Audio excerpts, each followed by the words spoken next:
সাবেক প্রধানমন্ত্রী ও বিএনপির চেয়ারপারসন বেগম খালেদা জিয়ার মৃত্যুতে বাংলাদেশের রাজনীতিতে একটি অধ্যায়ের পরিসমাপ্তি ঘটল। বুধবার রাজধানী ঢাকা সহ দেশের বিভিন্ন প্রান্ত থেকে মানুষের ঢল নামে তাকে শেষ শ্রদ্ধা জানাতে।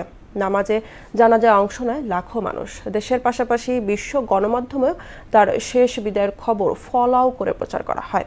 তারই অংশবিশেষ থাকছে ঐশী আলমের টেক্সট রিপোর্টে। ব্রিটিশ বার্তা সংস্থা বিবিসি জানায়, বাংলাদেশের প্রথম নারী প্রধানমন্ত্রীকে শ্রদ্ধা জানাতে লাখ লাখ মানুষ ঢাকায় জড়ো হন। দীর্ঘ অসুস্থতার পর ৭০ বছর বয়সে তার মৃত্যু হয়।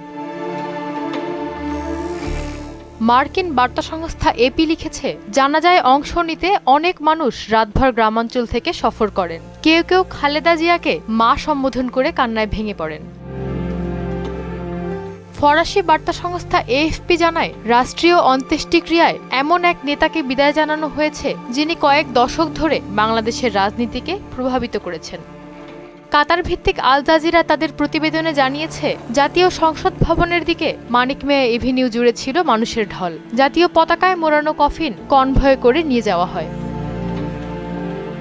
পাকিস্তানের দ্য এক্সপ্রেস ট্রিবিউন, ডন ও জিও নিউজেও জানাজার বিশাল জনসমাগম নিয়ে আলাদা প্রতিবেদন প্রকাশ করে।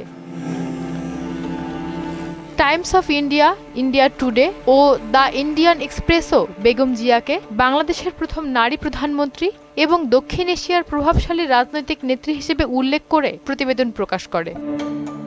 একজন ঐতিহাসিক নেত্রীকে শেষ বিদায় জানাতে দেশ বিদেশের গণমাধ্যমে মানুষের অভূতপূর্ব উপস্থিতি বেগম জিয়ার বলিষ্ঠ নেতৃত্বেরই প্রমাণ বহন করে। ঐশী আলম, মোহনা সংবাদ।